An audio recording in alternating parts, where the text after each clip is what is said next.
bound by true hearts. Lady Marjorie of Thornwick had spent years surviving the deadly intrigues of court. But when Sir Roderick Locksley, the king's most feared knight, cornered her in the shadowed corridors, she knew she had played her hand too boldly. He leaned in, voice a whisper of steel. "You have secrets, my lady," he murmured. "The only question is, will you give them to me freely, or shall I take them?" Chapter 1. The Serpent's Whisper. The flickering torchlight cast long, dancing shadows across the cold stone walls of the corridor, making the tapestries depicting ancient battles seem to writhe with a life of their own. Lady Marjorie of Thornwick, her velvet gown the color of a raven's wing, moved with a practiced grace, her footsteps barely echoing in the hushed stillness of the castle's west wing. She was a phantom, a whisper in the tapestry of the court, her true self hidden beneath layers of carefully constructed composure. Years of navigating the treacherous currents of royal intrigue had taught her the art of survival, of blending into the background while observing everything, of speaking little and revealing even less. But tonight the air felt different. Heavier. Charged with an unspoken threat that prickled her skin and made the fine hairs on the back of her neck stand on end. She had been summoned, a late-night request from Queen Isolde, ostensibly to discuss the upcoming visit of the Duke of Northumbria, a potential ally whose loyalty was as fickle as the English weather. But Marjorie knew better. The Queen's messages were rarely straightforward, often veiled in layers of courtly pleasantries that masked a deeper, more urgent purpose. Marjorie paused before a narrow, arched doorway, her hand hovering over the heavy iron ring that served as a handle. The wood was dark, ancient oak, scarred with the marks of time, and countless secrets whispered within its confines. She took a steadying breath, the scent of beeswax and old stone filling her lungs. The air within the castle was always thick with the weight of history, of lives lived and lost, of power gained and cruelly snatched away. She pushed the door open, stepping into a small, sparsely furnished chamber. Queen Isolde sat by a low-burning fire, her profile illuminated by the flickering flames. The queen, though past her prime, still possessed a striking beauty, her silver hair a stark contrast to the deep crimson of her gown. Her eyes, a piercing blue that seemed to see through any pretense, were fixed on the flames, her expression unreadable. "Marjorie," the queen said, her voice soft yet carrying the weight of authority. "You came quickly." "Good." Marjorie curtsied low, her movements fluid and respectful. "Your Majesty summoned, I obeyed." Isolde gestured to a stool near the fire. "Seat. We have much to discuss." Marjorie obeyed, her heart beating a steady rhythm against her ribs. She had served the queen for over a decade, her loyalty unwavering, her discretion absolute. She was the queen's eyes and ears, her silent confidant, the keeper of secrets that could topple kingdoms. But tonight, something felt different. The queen's usual subtle cues were absent, replaced by a directness that was both unsettling and intriguing. "The Duke of Northumbria," Isolde began, her gaze finally meeting Marjorie's. "He arrives within the week. His allegiance is uncertain, as is his nature, Your Majesty," Marjorie replied, keeping her voice neutral. The queen gave a small, humorless smile. "Indeed. But we need his support. The king's health is failing, and the vultures are circling. Northumbria's forces could be the difference between a secure succession and chaos." Marjorie nodded, understanding the unspoken threat. King Edward's reign had been long and prosperous, but his recent illness had ignited a spark of ambition in the hearts of those who sought to claim the throne for themselves. The succession was not secure, and the queen knew it. "I have heard whispers," Marjorie said carefully. "Rumors of alliances being forged, of plots being hatched." "Whispers are the currency of this court," Isolde replied, her voice laced with a hint of weariness. "But whispers can be misleading, even deadly. I need more than whispers, Marjorie. I need the truth." Marjorie felt a familiar knot tighten in her stomach. This was the moment she had been anticipating, the reason for this late-night summons. The queen was about to ask her to step back into the shadows, to become the serpent in the garden, gathering the venomous truths that could protect the crown. "There is a man," Isolde continued, her gaze intense. A knight in the Duke's retinue. Sir Gareth of Blackwood. He is said to be close to the Duke, a trusted advisor. But I have reason to believe his loyalty lies elsewhere. Marjorie knew the name. Sir Gareth was a formidable warrior, renowned for his skill with a blade and his unwavering loyalty to someone. The question was, to whom? I want you to find out where his true allegiance lies, the Queen said, her voice barely above a whisper. Discover his secrets, uncover his plans. And do it quickly, Marjorie. Time is not our ally. Marjorie met the Queen's gaze, her expression resolute. I will, Your Majesty. I will not fail you. I know you won't, Isolde said, a flicker of warmth in her eyes. You are the most valuable weapon I possess, Marjorie. More valuable than any army, more powerful than any sword. Marjorie bowed her head, a complex tapestry of feeling and duty weaving themselves within her, the weight of responsibility both heavy and strangely exhilarating. It was as Marjorie turned, making for the door, ready to embark on the journey so asked of her, that a shadow stirred at her periphery. Before she could even draw breath, she was facing a man the height of a mountain, all power and unyielding steel. Sir Roderick Locksley, the King's most feared knight, blocked her path, his presence filling the narrow corridor like a storm about to break. He leaned in, his voice a low, dangerous rumble that sent a shiver of apprehension down her spine, even as a strange heat flickered to life deep within her. You have secrets, my lady, he murmured, his eyes, the color of a winter sky, locking onto hers. The only question is, will you give them to me freely, or shall I take them? Chapter 2. A Knight's Scrutiny. Marjorie held her breath, her heart hammering against her ribs like a trapped bird. Sir Roderick Locksley was a legend, a warrior whispered about in hushed tones even among the battle-hardened knights of the court. He was known as the King's Hound, fiercely loyal, utterly ruthless, and seemingly impervious to fear. His face, stark and angular, bore the marks of countless battles, a network of fine scars that spoke of a life lived on the edge of a blade. His eyes, a chilling shade of gray, seemed to penetrate her carefully constructed facade, seeing the woman beneath the mask, the secrets she guarded so fiercely. She forced herself to meet his gaze, her own expression carefully neutral. Years of courtly intrigue had taught her the art of dissembling, of hiding her true emotions behind a veil of polite indifference.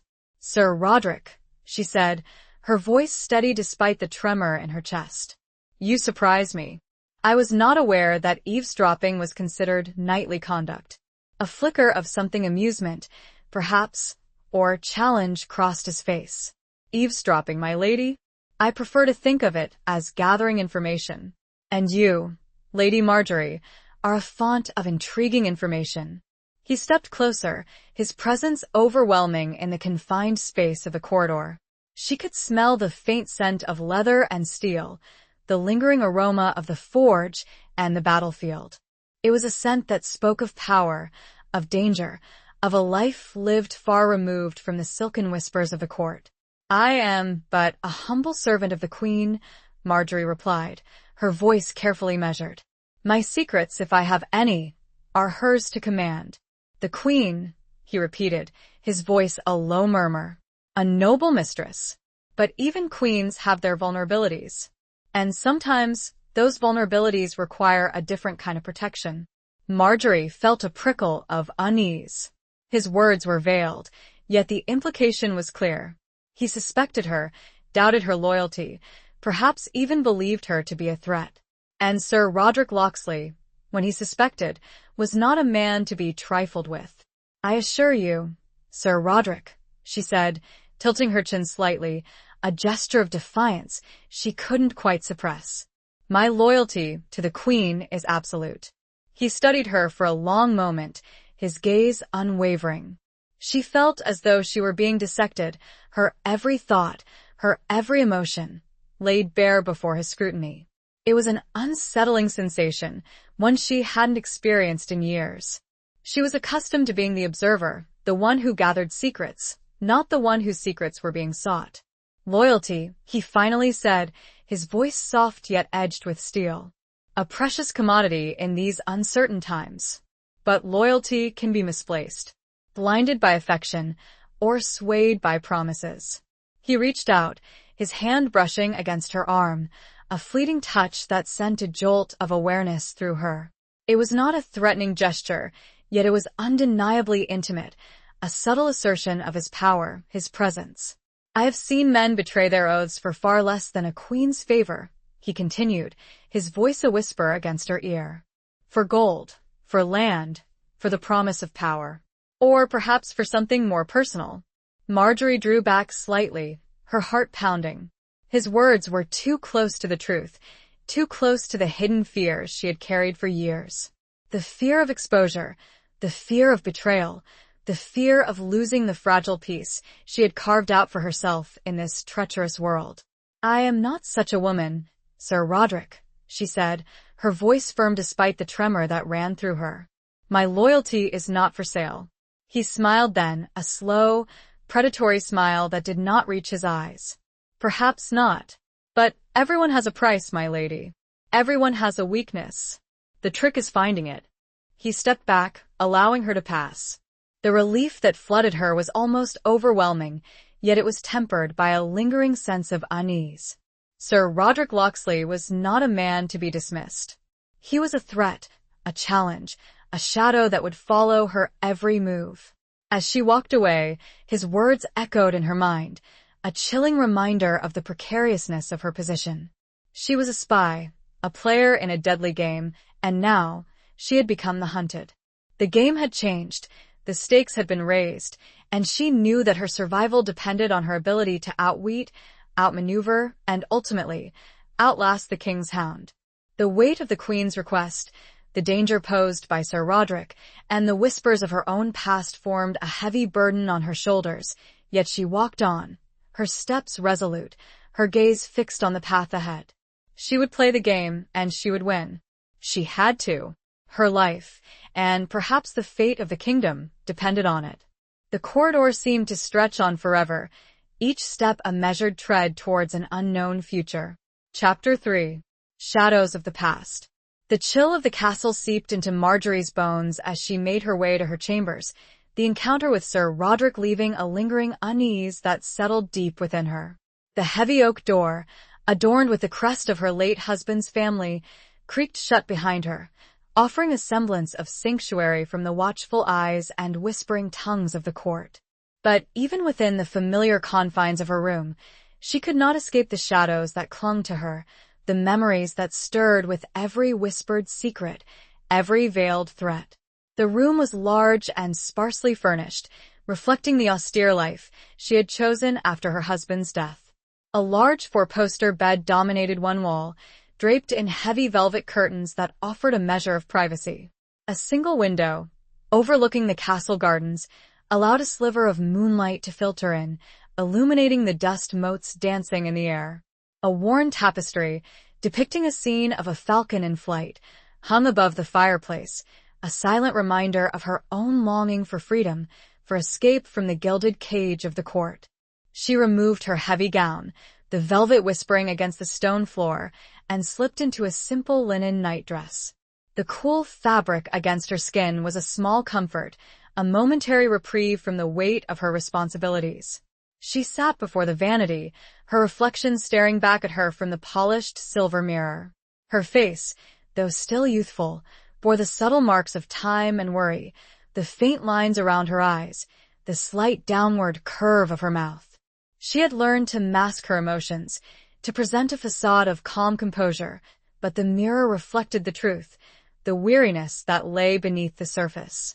She picked up a silver-backed brush, its bristles worn smooth with use, and began to draw it through her long, dark hair. The rhythmic motion was soothing, a familiar ritual that helped to calm her racing thoughts. But tonight, the memories refused to be silenced. They flooded her mind, vivid and painful, like shards of broken glass. She remembered her husband, Lord Edmund of Thornwick, a man she had married out of duty, not love. He had been kind enough, in his own way, but their marriage had been a political alliance, a union designed to strengthen the ties between two powerful families. He had been a man of the sword, a warrior who had spent more time on the battlefield than in his own home. And it was on the battlefield that he had met his end, a victim of a treacherous ambush, leaving Marjorie a widow at the young age of 22. But it was not Edmund's death that haunted her.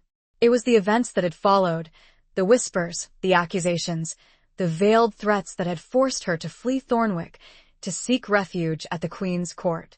She had been accused of treachery, of aiding the enemy, of betraying her husband and her family. The accusations were false, of course, but they had been enough to taint her reputation, to cast a shadow of suspicion over her that had never fully dissipated. She had spent years rebuilding her life, proving her loyalty to the Queen, becoming her trusted confidant, her silent weapon. She had learned to navigate the treacherous currents of the court, to survive in a world of whispers and lies. But the past was always there, lurking in the shadows, ready to resurface at any moment. She put down the brush, her hand trembling slightly. The encounter with Sir Roderick had stirred those old fears, the fear of exposure, the fear of being judged, of being condemned for something she had not done. He was a threat, a constant reminder of the precariousness of her position. She rose from the vanity and walked to the window, gazing out at the moonlit gardens. The air was still, the only sound the distant hoot of an owl. She wrapped her arms around herself, seeking a warmth that the cold stone walls could not provide. She was alone, as she had been for so many years. Alone with her secrets, her fears, her memories. But as she stood there, a flicker of determination ignited within her. She would not be defeated. She would not allow the shadows of the past to consume her. She had survived worse, and she would survive this. She would fulfill the Queen's request, uncover the truth about Sir Gareth, and protect the crown. And she would do it on her own terms, without revealing the vulnerability that lay hidden beneath her carefully constructed facade. She would be strong, resilient, unyielding. She would be the serpent in the garden, the whisper in the darkness, the unseen force that protected the realm. And she would not allow anyone, not even the King's hound, to break her. She closed her eyes for the briefest of moments, feeling the wind. Then opened them. Chapter 4. The King's Command. The summons arrived before dawn, a terse message delivered by a young page, his face pale with apprehension. Lady Marjorie was to attend the king immediately. The urgency in the message was unmistakable, a clear indication that the situation had escalated, that the delicate balance of power within the court was shifting. She dressed quickly, choosing a gown of deep blue, the color of loyalty and steadfastness. She eschewed any elaborate jewelry, opting for a simple silver chain with a small, unassuming pendant, a gift from the Queen. Her appearance needed to be that of a trusted servant, not a woman of ambition or intrigue. As she made her way through the still dark corridors of the castle, she could feel the eyes of unseen observers upon her, the weight of expectation heavy on her shoulders. The king's chambers were a stark contrast to the rest of the castle. The room was large and opulent, decorated with rich tapestries, ornate furniture, and the gleaming symbols of royal power. But the air was thick with the scent of illness, of medicines and herbs that could not mask the underlying decay. King Edward lay in a massive four-poster bed, his once powerful frame now frail and wasted. His face, once ruddy and full of life, was now pale and drawn, his eyes sunken and shadowed. Queen Isolde stood beside the bed, her hand resting on the king's arm, her expression a mixture of grief and determination. Sir Roderick Locksley stood at the foot of the bed, his posture rigid, his gaze fixed on the king. The presence of the king's hound in such a private setting was unusual, a clear sign that the king's trust in his inner circle was wavering. Marjorie curtsied low, her gaze respectfully lowered. "Your Majesty," she said, her voice soft yet clear. The king's eyes, though clouded with pain, still held a flicker of their former sharpness. He beckoned her closer, his voice a weak rasp. "Marjorie, you served the Queen loyally." It was not a question, but a statement, a test. Marjorie met his gaze, her expression unwavering. With my life, Your Majesty. The king nodded slowly, a flicker of satisfaction in his eyes. Good, good, there are whispers, threats against the crown. He paused, struggling for breath, his hand clutching the queen's. Isolde squeezed his hand gently, her eyes filled with a mixture of love and fear. The Duke of Northumbria, the king continued, his voice barely above a whisper. His loyalty is uncertain. We need allies, strong allies. Marjorie knew what was coming. The king was about to confirm the queen's request, to officially charge her with the task of uncovering the truth about Sir Gareth and the Duke's intentions. Sir Roderick, the king said, his gaze shifting to the knight at the foot of the bed.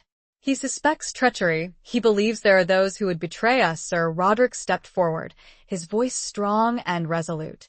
Your Majesty, I have uncovered evidence of a plot, a conspiracy to destabilize the realm, to seize the throne. His gaze flickered to Marjorie for a fleeting moment, a silent accusation that sent a chill down her spine. She knew he was testing her, probing for any sign of weakness, any hint of guilt.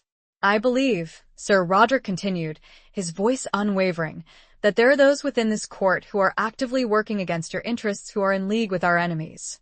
The king's eyes closed, his breathing becoming more labored. Queen Isolde leaned closer, her voice a soothing murmur. Rest, my love. We will handle this. The king opened his eyes again, his gaze focusing on Marjorie. Marjorie, you will investigate, find the truth, uncover the traitors, protect the crown. It was a command, a direct order from the king himself. Marjorie bowed her head, accepting the burden, the responsibility, the danger. I will, Your Majesty. I swear it. As she straightened, her gaze met Sir Roderick's. The challenge in his eyes was unmistakable, a silent warning that he would be watching her, scrutinizing her every move. She knew that she was walking a tightrope, balancing between the king's command, the queen's trust, and Sir Roderick's suspicion. One wrong step, one misspoken word, could send her tumbling into the abyss. She left the king's chambers with a heavy heart, the weight of the task before her almost overwhelming. But beneath the fear and uncertainty, a flicker of determination burned within her. She would not fail. She would uncover the truth, no matter the cost. The fate of the kingdom and her own survival depended on it. She walked past tapestries and knights and lords. Chapter 5. A Glimmer of Trust. The days following the king's command were a blur of whispered conversations, clandestine meetings, and carefully veiled inquiries. Marjorie moved through the court like a phantom, observing, listening, gathering fragments of information that might lead her to the truth. The Duke of Northumbria's arrival was imminent, and the tension within the castle was palpable. Every smile seemed forced, every gesture calculated, every word weighed for its potential meaning. Marjorie found herself drawn to the castle library, a vast, echoing chamber filled with ancient texts and forgotten lore. It was a place of solitude, a refuge from the constant scrutiny of the court. She spent hours poring over old chronicles, searching for any mention of Sir Gareth of Blackwood, any clue that might reveal his true allegiance. One afternoon, as she sat by a window, the sunlight illuminating the dusty pages of a faded manuscript, she heard a soft footstep behind her. She turned, her heart quickening, expecting to see Sir Roderick, his watchful gaze ever present. But it was not the king's hound who stood there. It was Queen Isolde. The queen's expression was weary, the lines around her eyes etched deeper by the strain of the past few days. She held a small, rolled-up parchment in her hand. Marjorie, she said, her voice soft. I have received a message from an informant in Northumbria. Marjorie's heart leaped with anticipation. This could be the breakthrough she needed. The queen unrolled the parchment, her fingers trembling slightly. It speaks of a secret meeting between Sir Gareth and a representative of Lord Beaumont. Lord Beaumont. The name sent a chill down Marjorie's spine. He was a powerful nobleman, a known enemy of the king, and a man rumored to be at the heart of the conspiracy to seize the throne. The message is vague, the queen continued.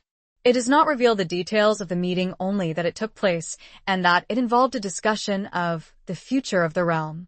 Marjorie's mind raced. This was significant. If Sir Gareth was meeting with Beaumont's representative, it strongly suggested that his loyalty lay not with the Duke of Northumbria, but with the king's enemies. "I need you to find out more," the Queen said, her gaze intense. "Discover the purpose of this meeting, uncover the details of their plan." Marjorie nodded, her determination renewed. "I will, Your Majesty. I will not rest until I have the truth." The Queen smiled, a flicker of warmth in her eyes. "I know you won't, Marjorie. You have never failed me."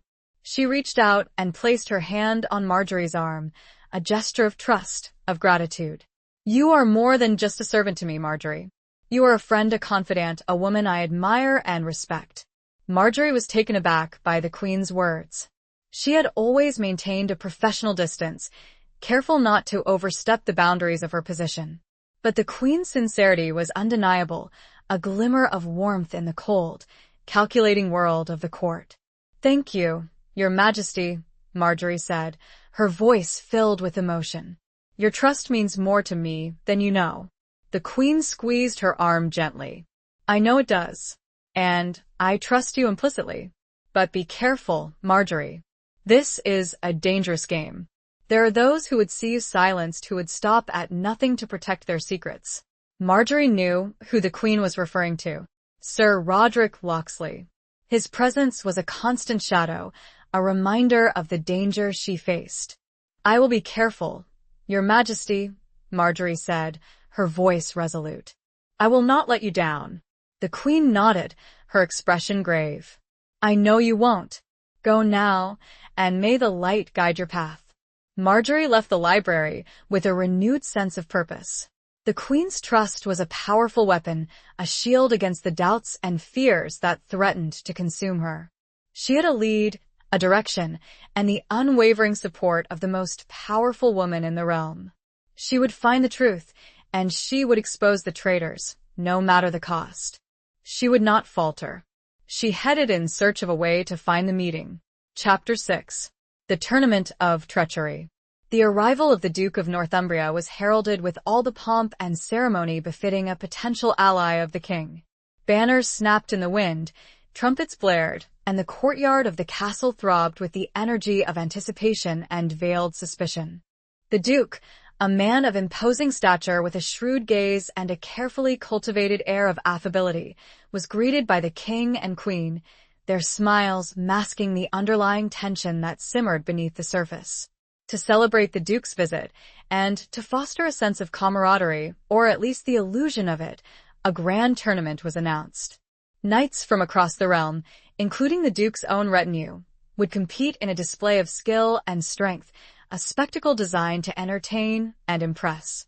Marjorie knew that the tournament was more than just a game. It was a stage for political maneuvering, a chance to assess the strength of potential allies and enemies, a breeding ground for whispers and intrigue.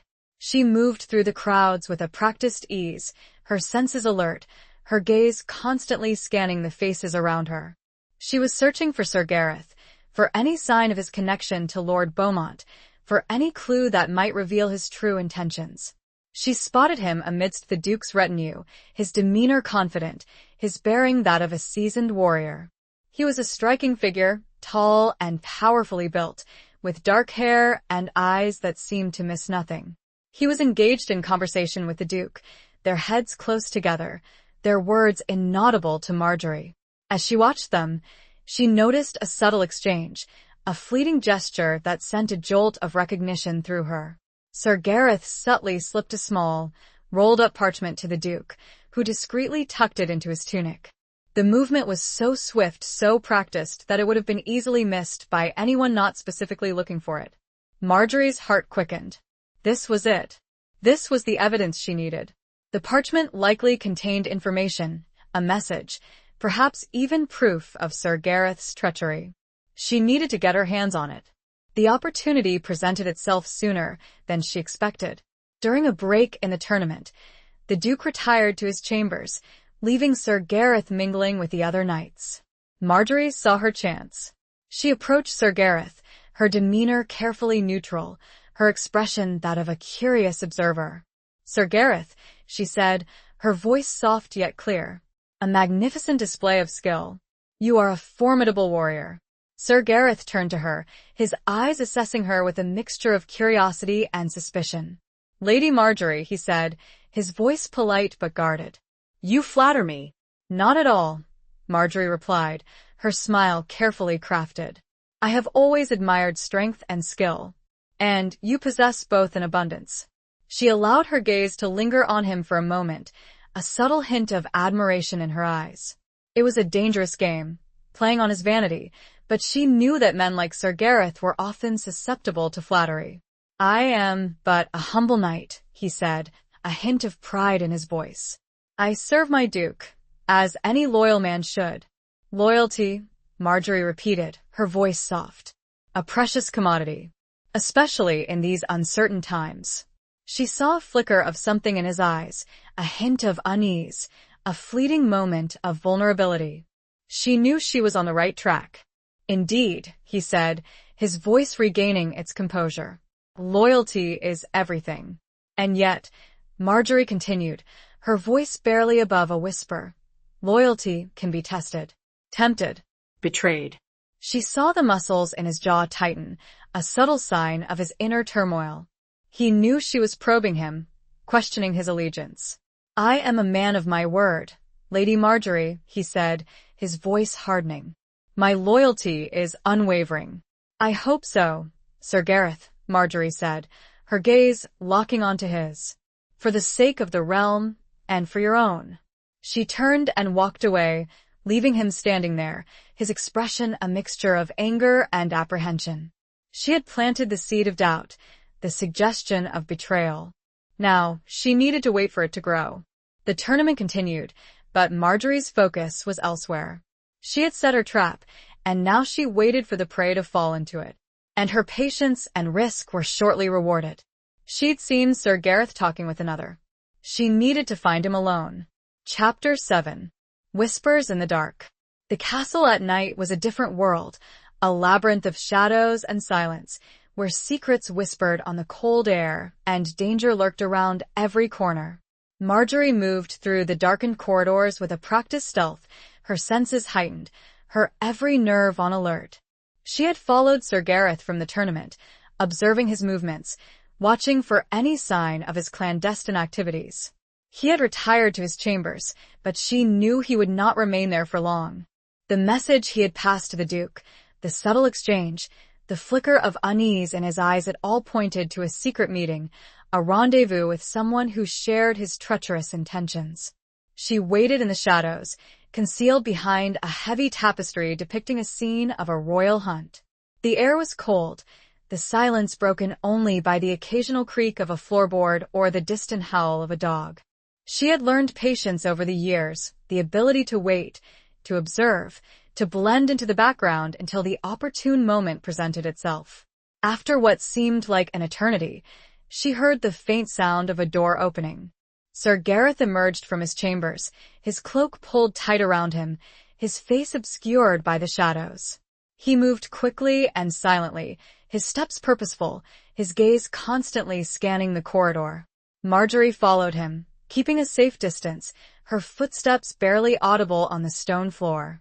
He led her through a maze of passageways, down winding staircases, and into the older, less used sections of the castle. The air grew colder, the silence deeper, the sense of danger more palpable. Finally, he stopped before a small, unassuming door, hidden in a dark alcove. He glanced around one last time, ensuring he was not observed, and then slipped inside. Marjorie waited a few moments, her heart pounding in her chest, and then cautiously approached the door. She pressed her ear against the cold wood, listening for any sound from within. At first, she heard nothing. But then, faintly, she heard the murmur of voices, low and indistinct. She couldn't make out the words, but she could tell that there were at least two people inside, engaged in a hushed conversation. She needed to get closer, to hear what was being said. She tried the door handle, gently, carefully. It was unlocked. She took a deep breath, steeling her nerves, and slowly pushed the door open, just a crack, enough to see and hear without being detected. The room was small and dimly lit, illuminated by a single, flickering candle. Sir Gareth stood facing another man, whose back was to Marjorie. The other man was cloaked and hooded, his face completely obscured. But Marjorie could tell from his posture, from the way he held himself, that he was a man of power and authority. "The king grows weaker," the hooded man said, his voice low and gravelly. "The time is near." "The Duke is wavering," Sir Gareth replied. "He suspects something." "He must be kept in the dark," the hooded man said, his voice hardening. "Until the moment is right."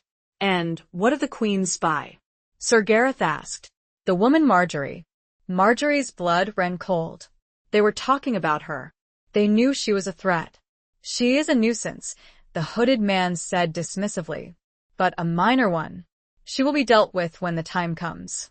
"She is more dangerous than you think," Sir Gareth said, a hint of urgency in his voice. "She is clever, resourceful, and she has the Queen's ear." "Enough," the hooded man snapped. "We have more important matters to discuss. The plan must proceed without delay. The throne will be ours before the month is out." Marjorie had heard enough. She slowly closed the door, her mind racing. The conspiracy was real, and it was far more advanced than she had imagined. The king's life was in imminent danger, and the throne was about to be stolen. She retreated back into the shadows, her heart pounding, her every instinct screaming at her to flee, to warn the Queen. But she knew she couldn't leave yet. She needed more information. She needed to know who the hooded man was, to uncover the full extent of the plot. She glanced back for the briefest of moments. Chapter 8. The Price of Loyalty. Marjorie knew she had to act quickly. The information she had gleaned from the clandestine meeting was explosive, a threat to the very foundation of the kingdom. She needed to get to the Queen, to warn her of the imminent danger, but she also knew that she couldn't simply rush back to the royal chambers. Sir Gareth, and whoever he had been meeting with, would be on high alert. She needed a plan, a way to convey the information without exposing herself to unnecessary risk. She decided to use a method she had employed before, a secret communication channel she had established with the Queen's most trusted handmaiden, Elara. Elara was a woman of unwavering loyalty, discreet and resourceful, and she had access to the Queen at all hours. Marjorie would leave a coded message, a seemingly innocuous note, that would alert Elara to the danger and instruct her to inform the Queen immediately. She made her way to the castle gardens, a place where she could be alone, unseen, and where she could leave the message in a prearranged location.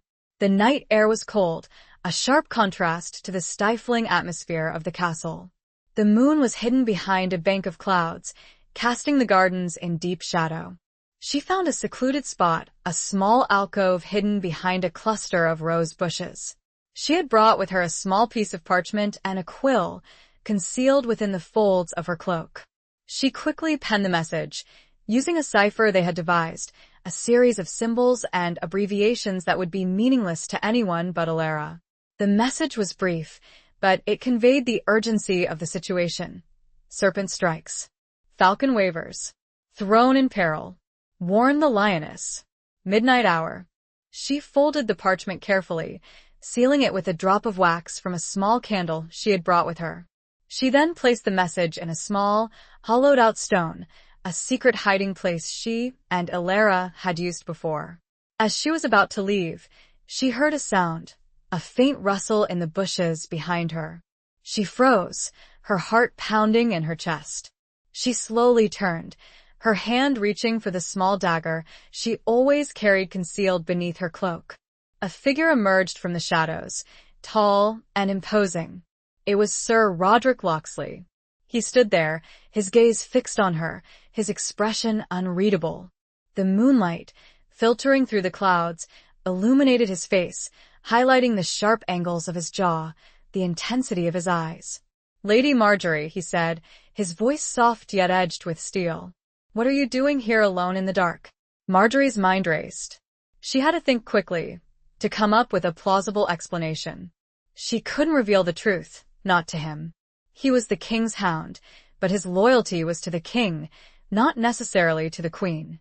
And she still didn't trust him. "I couldn't sleep," she said, her voice steady despite the tremor in her chest.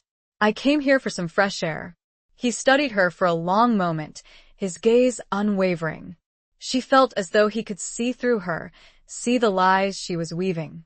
The gardens are a dangerous place at night, my lady, he said, his voice a low murmur. There are shadows and whispers and secrets.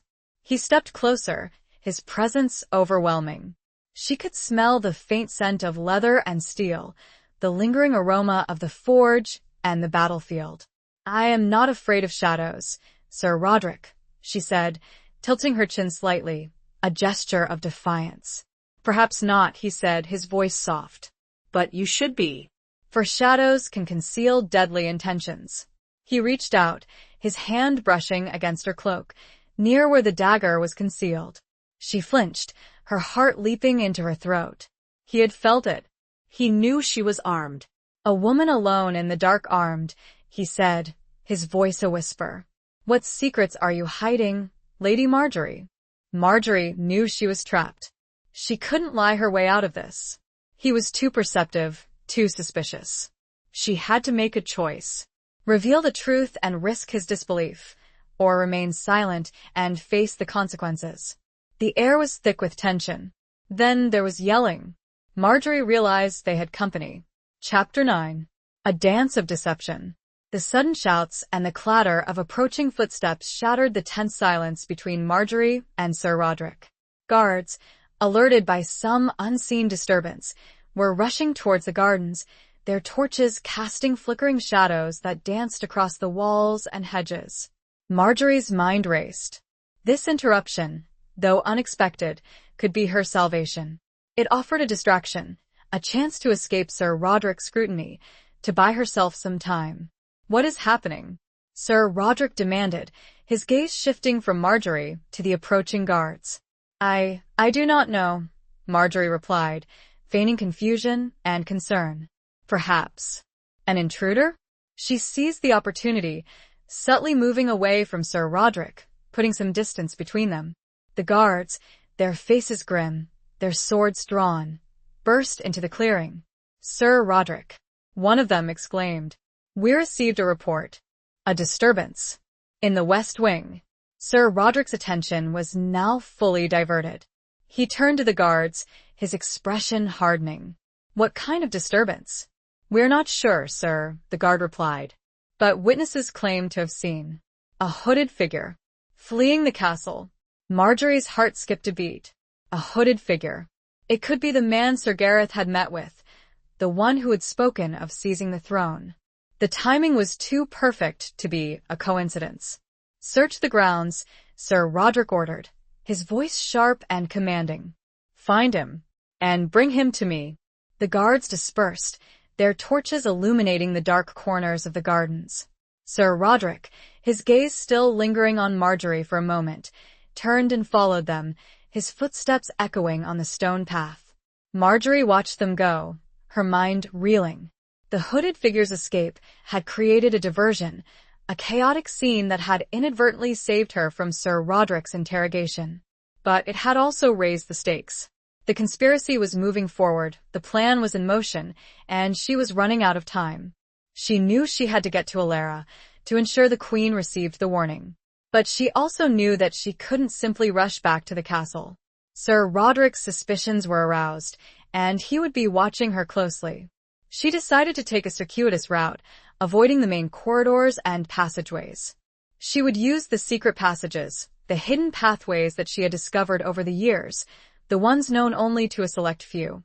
She slipped into the shadows, moving quickly and silently, her senses alert to any sign of danger.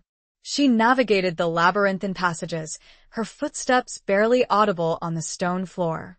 The air was cold and damp, the silence broken only by the occasional drip of water or the scurrying of rats. After what seemed like an eternity, she reached Alara's chambers, a small, unassuming room tucked away in a quiet corner of the castle. She knocked softly on the door, using a prearranged code. Alara opened the door, her face etched with worry. Marjorie? What is it? What has happened? Marjorie quickly explained the situation, recounting the events of the night, the clandestine meeting, the hooded figure, the imminent threat to the king. Alara's eyes widened with alarm. "We must warn the queen immediately," she said, her voice urgent. "I have already left a message," Marjorie said, showing Alara the small, hollowed-out stone. "But we must be sure she receives it." Alara nodded, her expression determined. "I will go to her now, and I will tell her everything." She took the stone from Marjorie, her hand trembling slightly. "Be careful, Marjorie," she said, her voice filled with concern. "You are in great danger." "I know," Marjorie said, her voice resolute. "But I will not be deterred. The queen's safety, the kingdom's future, depends on it." Alara slipped out of the room, disappearing into the darkness. Marjorie watched her go, a mixture of hope and fear churning within her. She had done all she could for now. The fate of the kingdom rested in the queen's hands. But before Marjorie could relax, she saw something in the corner. Chapter 10. Beneath the Mask. As Alara disappeared into the corridor, Marjorie's gaze fell upon a small, almost unnoticeable object tucked into a corner of Alara's room, partially hidden beneath a tapestry depicting a scene of courtly love. It was a man's glove, crafted from fine leather, dark in color, and embroidered with a silver falcon, the sigil of Sir Gareth of Blackwood. Marjorie's breath caught in her throat. The glove was undeniable proof, a tangible link between Alara and Sir Gareth, a connection that shattered her carefully constructed world. Alara, the queen's most trusted handmaiden, the woman she had confided in, the woman she had considered a friend, was a traitor. The realization hit her with the force of a physical blow, leaving her reeling, disoriented. The betrayal cut deep, deeper than any physical wound. She had trusted Alara implicitly, had shared secrets with her, had relied on her loyalty. And all along, Alara had been working against them, feeding information to Sir Gareth, aiding the conspiracy to seize the throne. Marjorie picked up the glove, her fingers trembling. The leather was soft, supple, still bearing the faint scent of its owner. It was a chilling reminder of the deception that had been woven around her, the intricate web of lies that had ensnared her.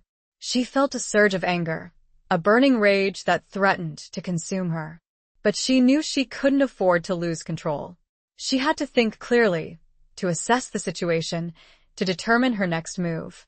Alara was on her way to the queen, ostensibly to warn her of the danger. But now, Marjorie knew that Alara's true intention was likely to mislead the queen, to sow confusion, to buy time for the conspirators.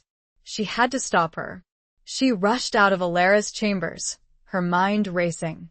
She had to get to the queen before Alara did, to expose the treachery, to prevent the queen from falling into the trap. She moved quickly through the corridors, her heart pounding in her chest. She knew the castle well, the secret passages, the hidden staircases. She used them to her advantage, avoiding the main thoroughfares, staying out of sight. As she neared the queen's chambers, she heard voices, raised in anger and alarm. She recognized the queen's voice, sharp and commanding, and another voice, deeper, more resonant, Sir Roderick Locksley's. She cautiously approached the door, listening intently. "Alara is a traitor," Sir Roderick was saying, his voice filled with conviction. "I have proof. She has been communicating with Sir Gareth with the enemy." Marjorie's heart leaped. Sir Roderick had discovered Alara's treachery. But how? "I do not believe it," the queen replied, her voice shaking with disbelief. "Alara has served me faithfully for years. She would never betray me." "She has, Your Majesty," Sir Roderick insisted. "I found this in her chambers." Marjorie risked a peek through the doorway. Sir Roderick was holding up the glove, the silver falcon gleaming in the candlelight.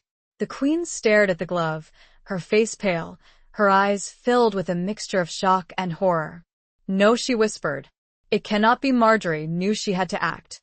She couldn't let the queen be deceived any longer.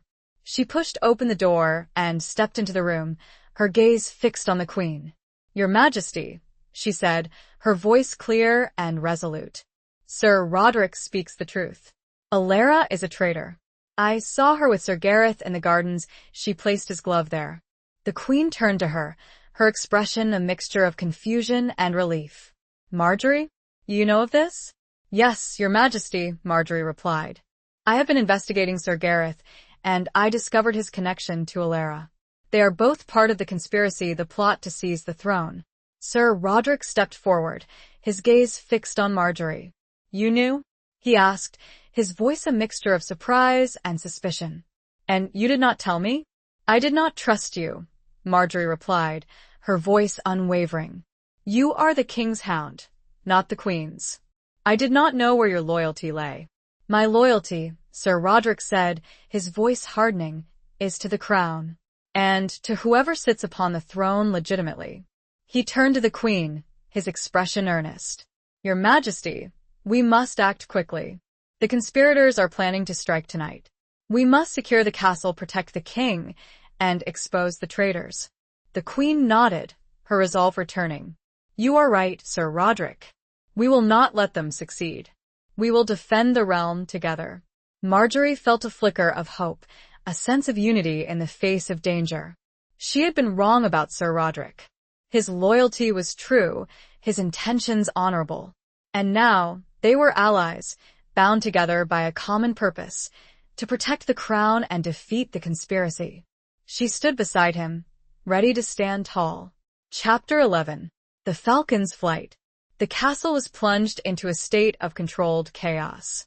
Sir Roderick, with the Queen's authority, took command, ordering the loyal guards to secure the key points, to arrest Sir Gareth and any known conspirators, and to prepare for a potential attack.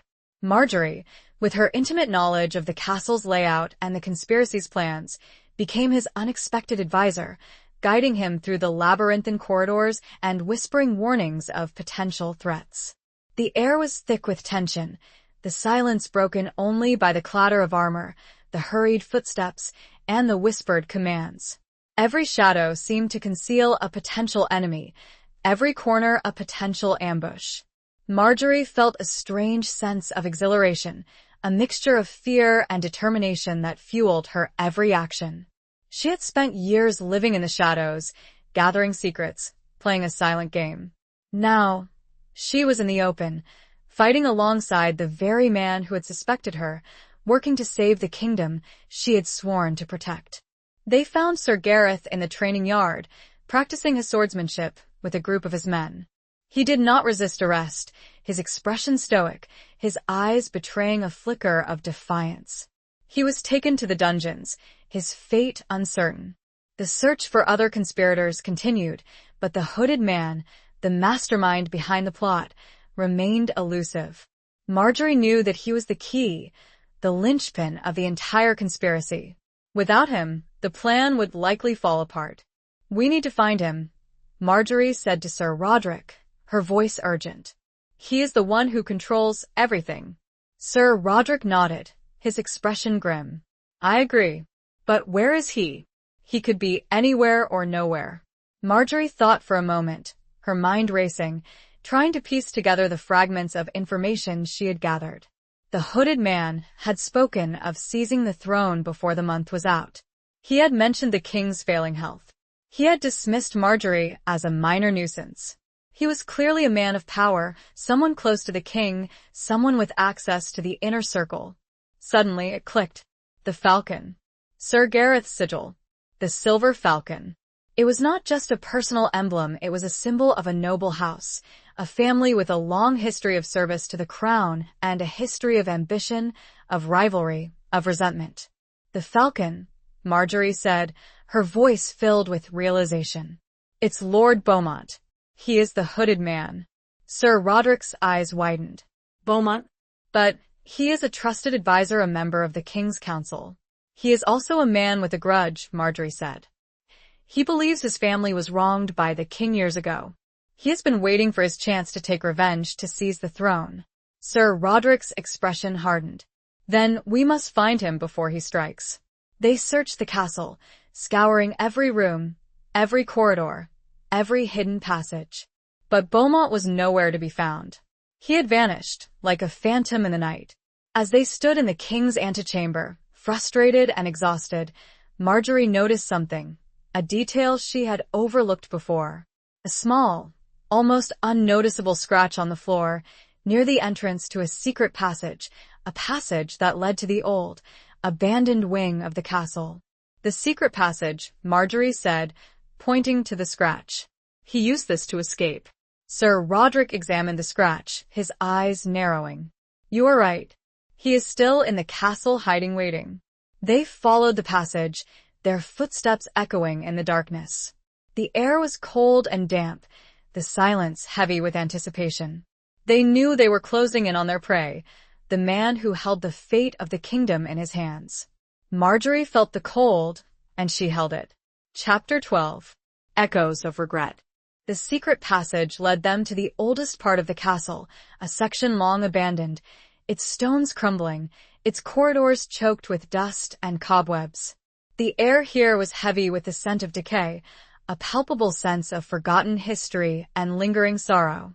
It was a place of shadows, of whispers, of memories that refused to be silenced.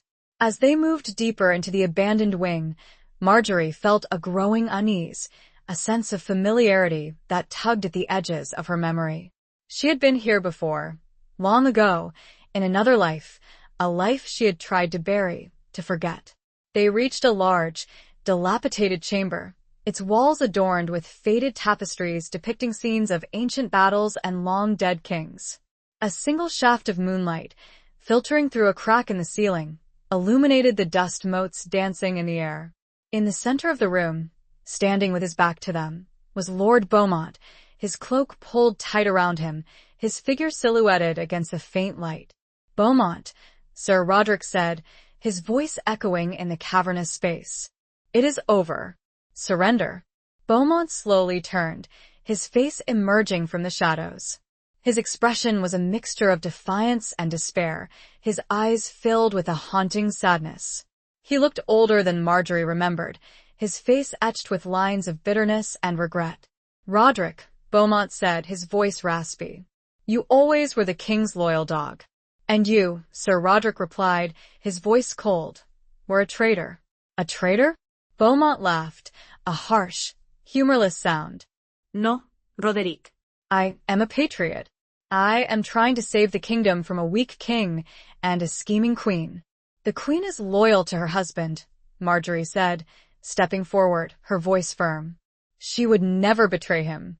Beaumont's gaze shifted to Marjorie, his eyes narrowing. You, he said, his voice filled with contempt. The queen's spy.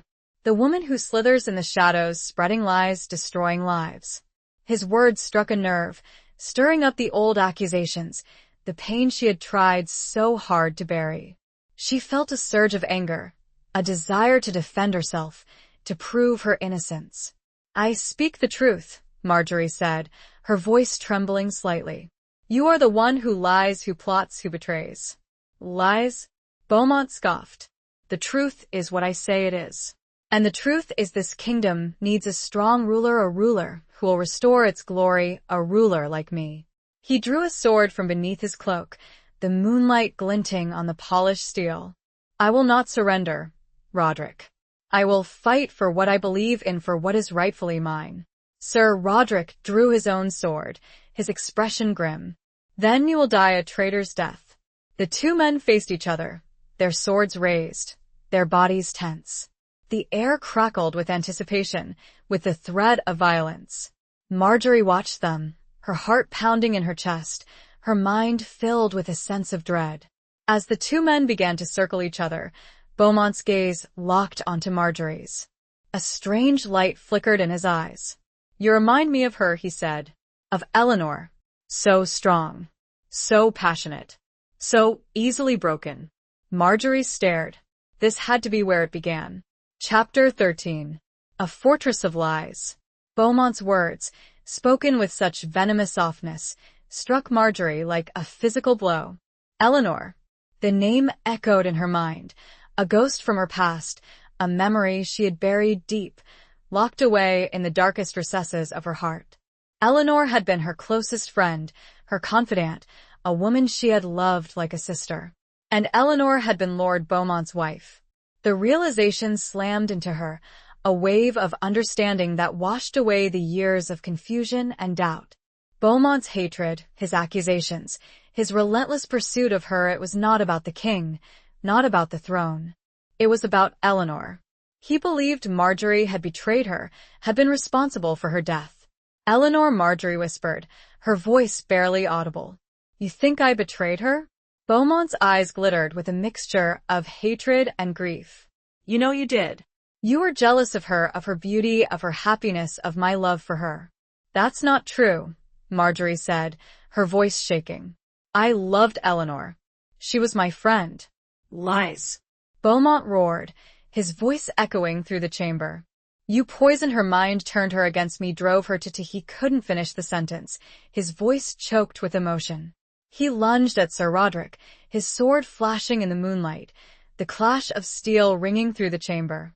The two men fought with a ferocity born of years of animosity, their swords a blur of motion, their bodies locked in a deadly dance. Marjorie watched them, her mind reeling, her heart torn between fear for Sir Roderick's safety and a desperate need to make Beaumont understand the truth. Eleanor had not been betrayed by Marjorie. She had been driven to despair by Beaumont's own cruelty, by his possessiveness, by his relentless control.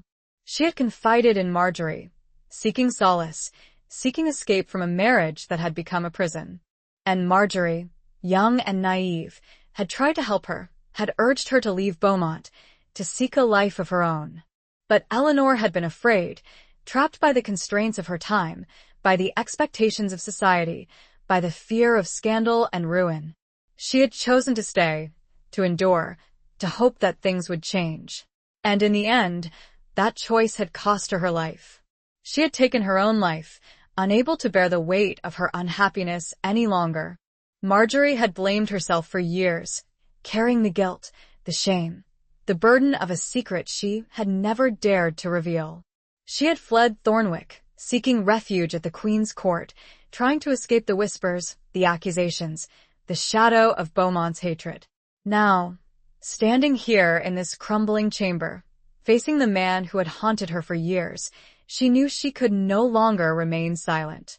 She had to speak the truth, to break the fortress of lies that Beaumont had built around himself, to free herself from the burden of the past. As the two men continued to fight, Marjorie stepped forward, her voice ringing out clear and strong. Beaumont, Stop. you are wrong about me, about Eleanor. She did not betray you. You betrayed her with your cruelty, with your control, with your lies. Beaumont faltered, his sword lowering slightly, his eyes fixed on Marjorie, his expression a mixture of shock and disbelief. Sir Roderick, seizing the opportunity, disarmed him, his sword clattering to the stone floor. Beaumont stood there, defenseless, his chest heaving, his eyes filled with a dawning horror. The truth, spoken aloud, had shattered his carefully constructed reality, leaving him exposed, vulnerable, stripped of his anger and his vengeance. He didn't fight as he was seized. Chapter 14. The Lion's Roar. The arrest of Lord Beaumont sent shockwaves through the castle. The conspiracy, so meticulously planned, so close to fruition, crumbled like a sandcastle before a rising tide. The remaining conspirators, their leader gone, their plans exposed, were quickly rounded up and imprisoned. The threat to the king, to the throne, to the kingdom, was extinguished. Queen Isolde, informed of Beaumont's treachery and Marjorie's role in uncovering it, was both relieved and deeply saddened. She had trusted Beaumont, had considered him a loyal advisor, a friend. The betrayal cut deep, a reminder of the fragility of trust, the ever-present danger that lurked beneath the surface of courtly life. She summoned Marjorie to her private chambers, her expression a mixture of gratitude and sorrow. Marjorie, she said, her voice soft, you have saved the kingdom, saved my husband, saved me. I owe you a debt I can never repay. Marjorie bowed her head, her heart filled with a mixture of emotions. Relief, exhaustion, and a lingering sadness for Eleanor, for the past that had been brought so brutally back to life. Your Majesty, she said, her voice humble, I did only what was necessary, what was right. You did more than that, the Queen said, her eyes filled with warmth. You risked your life, your reputation to uncover the truth. You faced your own demons, your own past to protect the crown. She reached out and took Marjorie's hand, her grip firm and reassuring. I was wrong about you, Marjorie. I allowed the whispers, the accusations, to cloud my judgment. I doubted your loyalty when you were the most loyal of all. Marjorie felt a wave of emotion wash over her, tears welling up in her eyes. The Queen's words, her forgiveness, her understanding, were a balm to her wounded soul. "Thank you, Your Majesty," she said, her voice choked with emotion. "Your trust, your belief in me means more than I can say." The Queen smiled, a genuine smile that reached her eyes. "You have earned it, Marjorie. You have proven yourself not just as a spy, but as a woman of courage, of integrity, of unwavering loyalty." She released Marjorie's hand, her expression turning serious. "There is one more thing, Marjorie. Sir Roderick, he speaks highly of you. He tells me that you were instrumental in uncovering the plot, that you worked together, that you trusted each other." Marjorie felt a blush creep up her cheeks. Sir Roderick, the King's Hound, the man who had suspected her, who had challenged her, who had, in the end, become her ally. He was a valuable partner, Marjorie said, her voice carefully neutral. "We worked well together. He also tells me," the Queen continued, her eyes twinkling, "that he admires you, that he respects you, that he cares for you." Marjorie's heart skipped a beat. She had sensed a shift in Sir Roderick's demeanor, a softening of his gaze, a hint of something more than just professional respect. But she had not dared to hope, to believe that he might feel anything for her, a woman burdened by the past, a woman who lived in the shadows. Marjorie stammered, unsure of what to say. The Queen smiled knowingly. "Do not be afraid, Marjorie. You deserve happiness, you deserve love. You have earned it." She rose from her chair, her movements graceful and regal. "Go to him, Marjorie. Talk to him. Open your heart and let him in." Marjorie bowed her head, her mind a whirl of emotions. She had spent so many years hiding her feelings, protecting herself from pain, from rejection. Could she dare to hope for something more? Could she risk opening her heart to Sir Roderick, to the possibility of love? She left the Queen's chambers, her steps hesitant, her heart filled with a mixture of fear and anticipation. She had a choice to make, a decision that would change the course of her life. She could remain in the shadows, clinging to the safety of her solitude, or she could step into the light, embrace the possibility of a new beginning, a future filled with hope and love. As she walked through the corridors of the castle, she felt a sense of liberation, a lightness she had not known for years. The past was still there, a part of her, but it no longer held her captive. She had faced her demons, she had spoken the truth, and she had emerged stronger, more resilient, more whole. The lion had roared. Chapter 15. Broken Oaths. Marjorie found Sir Roderick in the castle armory, a vast, echoing chamber filled with the tools of war, swords, shields, axes, suits of armor gleaming in the dim light. He was standing by a window, his back to her, his gaze fixed on the courtyard below. He was not wearing his armor, but a simple tunic of dark cloth, his broad shoulders and muscular frame outlined against the fading light. She hesitated for a moment, watching him, her heart pounding in her chest. He seemed lost in thought, his posture rigid, his expression unreadable. She wondered what he was thinking, what he was feeling. Had the Queen spoken to him? Did he know of her feelings? Did he reciprocate them? She took a deep breath and stepped forward, her footsteps echoing on the stone floor. "Sir Roderick," she said, her voice soft yet clear. He turned, his eyes meeting hers. His expression was guarded, his gaze intense, but she saw something else there, too, a flicker of warmth, a hint of vulnerability that she had not seen before. "Lady Marjorie," he said, his voice a low murmur. "I was wondering when I would see you again." "The Queen, she summoned me," Marjorie said, her voice trembling slightly. "She told me about the conspiracy, about your role in uncovering it." "And?" he asked, his gaze unwavering. "And," Marjorie continued, her voice gaining strength, "she told me that you spoke highly of me." He smiled then, a slow, genuine smile that reached his eyes, transforming his face, softening his features. "I did. You were remarkable. Brave, resourceful, intelligent. You saved the kingdom, Marjorie. We saved the kingdom, Marjorie corrected him, her voice firm. Together. He nodded, his smile widening. Together. A good partnership. More than just a partnership, Marjorie said, her heart beating faster. She had to say it, to take the risk, to open her heart to him. At least I hope so. He stepped closer, his presence overwhelming, his gaze locking onto hers. She could smell the faint scent of leather and steel, the familiar aroma that had once intimidated her, but now seemed comforting, reassuring. I have been a soldier all my life, Marjorie, he said, his voice low and earnest. I have lived by a code of honor, of duty, of loyalty. I have never allowed myself to defeat to love. He paused, his gaze searching hers, as if seeking permission to continue. But you have changed me. You have shown me that there is more to life than war, than duty, than oaths. He reached out and took her hand, his touch gentle yet firm, sending a jolt of electricity through her. I have broken my own oaths, Marjorie.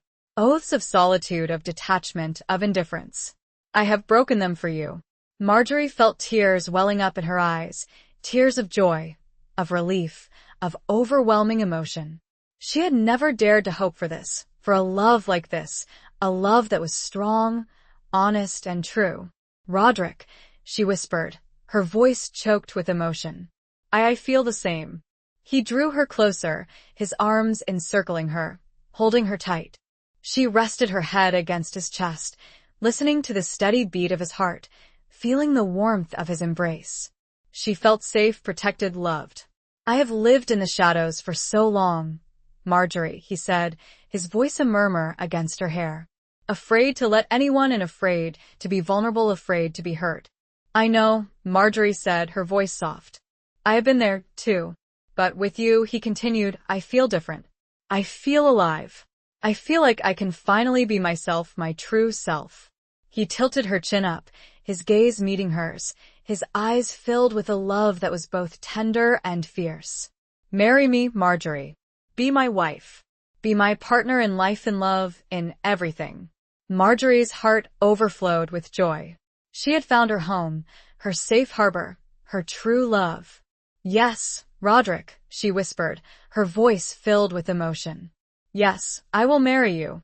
He kissed her then, a kiss that was both passionate and tender, a kiss that sealed their vows, their love, their future together. The armory, once a place of war and violence, was transformed into a sanctuary of love, of hope, of new beginnings. All she wanted was right in front of her. Chapter 16.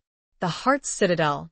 The news of Marjorie and Roderick's betrothal was met with a mixture of surprise and delight throughout the castle. The Queen, of course, was overjoyed, having played a significant role in bringing the two together. The King, though still weak, expressed his approval, recognizing the strength and loyalty of both individuals.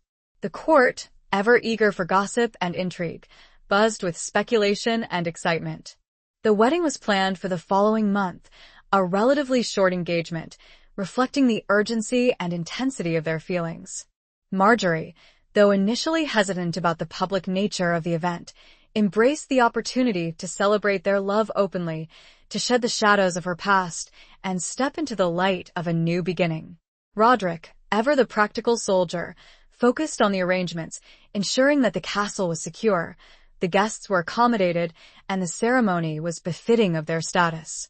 But beneath his stoic exterior, Marjorie saw a tenderness, a vulnerability, a deep and abiding love that filled her heart with joy. The days leading up to the wedding were a flurry of activity. Gowns were fitted, feasts were planned, musicians were hired, and the castle was adorned with flowers and banners. Marjorie, with the help of the Queen's ladies, navigated the complexities of courtly etiquette, learning the customs and traditions of a noble marriage. But amidst the whirlwind of preparations, Marjorie and Roderick found moments of quiet intimacy, stolen moments where they could escape the demands of the court and simply be together. They would walk in the gardens, hand in hand, sharing their hopes and dreams, their fears and insecurities. They would sit by the fire in Roderick's chambers, talking late into the night, discovering the depths of each other's souls. One evening, as they sat by the fire, Roderick presented Marjorie with a gift, a small, exquisitely crafted locket. It was made of silver, shaped like a heart, and engraved with their initials intertwined. Inside, there were 2 miniature portraits, one of Roderick in his knightly armor, and one of Marjorie in her simple, elegant gown. "This is beautiful, Roderick," Marjorie said, her voice filled with emotion. Thank you. "It is a symbol of our love, Marjorie," Roderick said, his voice soft. "A reminder of our bond, of our commitment to each other." He opened the locket, revealing a small, hidden compartment. Inside, there was a single, dried flower, a bluebell. "This is from the gardens," Marjorie said, recognizing the flower. "From the place where we first admitted our feelings for each other," Roderick finished, his gaze meeting hers. "A place of shadows that became a place of light." Marjorie closed the locket, holding it tight in her hand. It was more than just a piece of jewelry, it was a tangible representation of their love, a reminder of their journey, a symbol of their future together. As the wedding day approached, Marjorie felt a sense of peace, of contentment, of belonging. She had found her home, her family, her love. She had built her heart's citadel, a fortress of love and trust, a place where she could be safe, secure, and truly happy. She also knew this moment would be cherished. She was secure. Chapter 17. Scars of the Soul. The wedding day dawned bright and clear, the sun casting a golden glow upon the castle walls, the air filled with the promise of a new beginning. Marjorie awoke with a sense of anticipation, a mixture of excitement and nervousness that fluttered in her chest. This was the day she had dreamed of, the day she would pledge her love and loyalty to Roderick, the day she would become his wife. She was attended by the Queen's ladies, who helped her dress in a gown of ivory silk, embroidered with silver thread and adorned with pearls. The gown was elegant and refined, befitting her status as a noblewoman, but it also reflected her own personal style, simple yet sophisticated. As they laced up the gown, Marjorie felt a twinge of sadness, a fleeting memory of Eleanor, her friend, her confidant, the woman who should have been here, sharing this moment with her. She wished Eleanor could see her now, could see how happy she was, how far she had come. She touched the locket that hung around her neck, the silver heart a reminder of Roderick's love, of their shared journey, of the past they had overcome. She knew that Eleanor's memory would always be with her, a part of her, but it no longer held the same power, the same pain. She had made peace with the past, she had forgiven herself, and she had found a love that healed her wounds, that filled the emptiness in her heart. As she looked in the mirror, she saw a woman transformed. She was no longer the Queen's spy, the woman who lived in the shadows, the woman burdened by secrets and guilt. She was Lady Marjorie of Thornwick, soon to be Lady Marjorie Locksley, a woman loved, a woman cherished, a woman ready to embrace her future. The ceremony took place in the castle chapel, a magnificent space filled with stained glass windows, soaring arches, and the hushed reverence of centuries of prayer.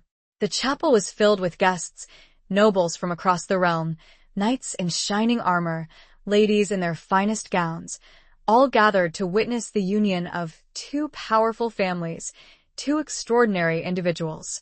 As Marjorie walked down the aisle, escorted by a senior knight representing her late husband's family, she saw Roderick waiting for her at the altar. He was dressed in his ceremonial armor, his sword at his side, his expression solemn and proud. But as their eyes met, she saw something else, a tenderness, a vulnerability, a deep and abiding love that made her heart soar. The ceremony was performed by the Archbishop, his voice resonating through the chapel, the ancient words of the marriage vows binding them together, forging a link that would last a lifetime. As they exchanged rings, symbols of their eternal love, Marjorie felt a sense of completeness, of belonging, of profound joy.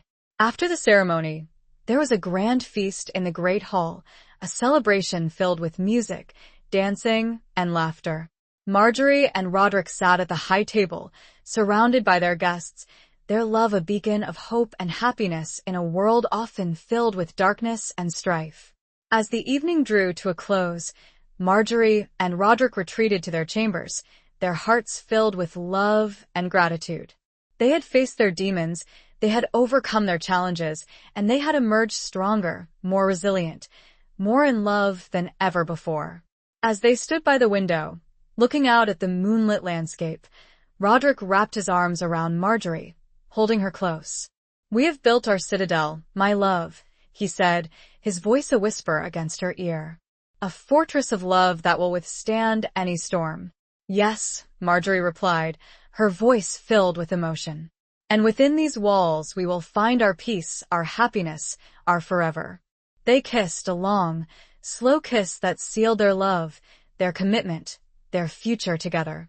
The scars of the soul, though still present, were fading, replaced by the healing balm of love, of trust, of a bond that would never be broken. The worries and fears began to pass. Chapter 18. A Tapestry of Truth. Years passed, weaving a tapestry of shared joys, quiet moments, and the inevitable challenges that life presented. Marjorie and Roderick's love deepened, growing stronger with each passing season, their bond a testament to their resilience, their commitment, and their unwavering devotion to each other. They resided primarily at Roderick's ancestral estate, a sprawling manor nestled in the rolling hills of the countryside, far from the intrigues and pressures of the court. Marjorie embraced her new life, finding solace in the tranquility of the rural landscape, the rhythm of the seasons, the simple pleasures of tending to her garden and managing the household. Roderick, though still a knight in service to the crown, spent more time at home, his focus shifting from the battlefield to his family, to the woman he loved. He proved to be a devoted husband, a loving partner, a man who cherished Marjorie not just for her beauty and intelligence, but for her strength, her compassion, and her unwavering spirit. They were blessed with 2 children, a son and a daughter, who brought immeasurable joy to their lives. Marjorie found fulfillment in motherhood, nurturing her children, guiding them, teaching them the values of honesty, loyalty, and courage. Roderick, though initially apprehensive about fatherhood, embraced the role with a surprising tenderness, his stern exterior melting away in the presence of his children. But the past, like a persistent shadow, occasionally resurfaced, reminding them of the challenges they had overcome, the secrets they had shared, the lives they had touched. One autumn afternoon, as Marjorie sat by the fire, stitching a tapestry depicting a scene from their wedding day, a messenger arrived from the court, bearing a letter from Queen Isolde. The queen's health was failing, the letter said, and she wished to see Marjorie one last time. Marjorie, her heart filled with a mixture of sadness and apprehension, immediately prepared for the journey to the castle. Roderick, concerned for her well-being, insisted on accompanying her. They rode together, their journey somber, their conversation muted, their thoughts filled with memories of the Queen, of the turbulent times they had shared, of the bond that had been forged in the crucible of conspiracy and betrayal. When they arrived at the castle, they found Queen Isolde frail and weak, her once vibrant spirit dimmed by illness. But her eyes still held the same sharpness, the same intelligence, the same unwavering strength that Marjorie had always admired. "Marjorie," the queen whispered, her voice raspy, "you came." Marjorie knelt beside the bed, taking the queen's hand in hers. "Of course, your majesty. I would always come." The queen smiled weakly. "You were always loyal, always true, even when I doubted you." "You had reason to doubt," Marjorie said softly. "The past was complicated." "The past is the past," the queen said, her gaze shifting to Roderick, who stood respectfully at the foot of the bed. "You have found happiness, Marjorie. That is all that matters." She closed her eyes for a moment, her breathing labored. "I have one last request, Marjorie," she said, opening her eyes again. "A secret that I have kept for too long." Marjorie leaned closer, her heart pounding in her chest. She knew that the queen was about to reveal something significant, something that would shed light on the past, on the events that had shaped their lives. "Lord Beaumont," the queen whispered, her voice barely audible. He was not Eleanor's only lover. Marjorie's eyes widened in surprise. This was a revelation, a twist in the tapestry of truth that she had not anticipated. There was another. The queen continued, her voice growing weaker. A man she truly loved, a man who loved her, a man who fathered her child. Marjorie's mind raced. Eleanor had a child she had never known about, a child who might still be alive. She held her breath, waiting to find out. Chapter 19. The Dawn of Reckoning. The queen's revelation hung in the air, a fragile thread of truth that threatened to unravel the carefully woven tapestry of Marjorie's understanding. Eleanor had a secret child, fathered by a man she truly loved. The implications were staggering, rewriting the past, casting a new light on the events that had led to Eleanor's tragic death. Who? Marjorie whispered, her voice trembling. Who was the father? Queen Isolde struggled to speak, her breath coming in ragged gasps. She looked at Roderick, her eyes pleading, as if asking for his understanding, his forgiveness. The king, she whispered, her voice barely audible. King Edward was the father. Marjorie felt a jolt of shock, a wave of disbelief that washed over her. King Edward? Eleanor's lover? The father of her child? It seemed impossible, unthinkable. And yet, as she looked at Roderick, at his stoic expression, at the subtle flicker of pain in his eyes, she knew it was true. Roderick stepped forward, his gaze meeting Marjorie's. I knew, he said, his voice low and steady. I have known for many years. Marjorie stared at him, her mind reeling. He had known? All this time? And he had never told her? How? She asked, her voice choked with emotion. How did you know? The king confessed to me on his deathbed, Roderick replied. He asked me to protect the child, to ensure its safety, to keep the secret for the sake of the realm. Marjorie understood then. Roderick's loyalty to the king, his unwavering sense of duty, had compelled him to keep the secret, to protect the child, even at the cost of his own happiness, his own peace of mind. The child, Marjorie said, her voice hesitant. Where is the child? The child was raised in secret far from the court, the queen whispered, her voice fading. Under a different name, a different identity, she closed her eyes, her breathing becoming shallower. Find the child. Marjorie, tell the child the truth. Those were the queen's last words. She died peacefully, her hand still clasped in Marjorie's, her secret finally revealed, her burden finally lifted. Marjorie and Roderick remained by the queen's side, their hearts filled with grief and a profound sense of loss. They had lost a friend, a mentor, a queen. But they had also gained a new understanding, a new perspective on the past, a new mission to fulfill. As they left the queen's chambers, Marjorie turned to Roderick, her eyes filled with questions. We need to find the child, she said, her voice firm. We need to fulfill the queen's last request. Roderick nodded, his expression resolute. We will. Together. They knew that the search would be difficult, that the child's identity had been carefully concealed, that there would be obstacles and challenges along the way. But they were determined to find the truth, to bring closure to Eleanor's story, to honor the queen's memory. As they walked through the corridors of the castle, Marjorie felt a sense of purpose, a renewed sense of determination. The past was not yet finished with them. There was one more secret to uncover, one more truth to reveal, one more reckoning to face. But they would face it together, their love a shield against the shadows, their courage a beacon in the darkness. The dawn began to rise. Chapter 20. Flames of Redemption.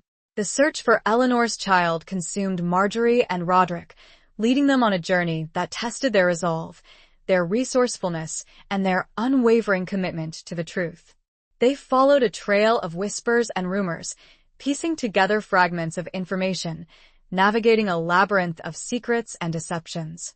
They traveled to remote monasteries, secluded villages, and ancient estates, seeking any clue that might lead them to the child, to the heir to a secret legacy. They interviewed elderly servants, consulted forgotten chronicles, and deciphered coded messages, slowly unraveling the intricate web that had been woven to conceal the child's identity.